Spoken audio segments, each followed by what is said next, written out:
Years ago, I had an investor friend. This was like 5 to 10 years ago.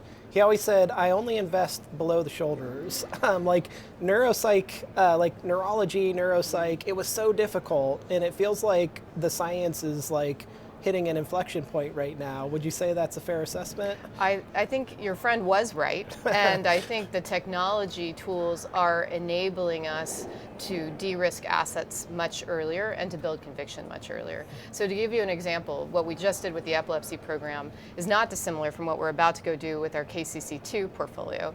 So our team at Ovid essentially has been able to use state-of-the-art technology, electrophysiology, to study people like you and me, healthy human volunteers, and to be able to see, is a medicine getting into the brain?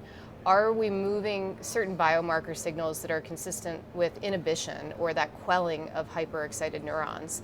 And are we doing so in a way that we can even benchmark ourselves against existing medicines? So we're not only limited to the animal models of the past, which everyone could argue were imperfect because they don't perfectly reproduce the human state.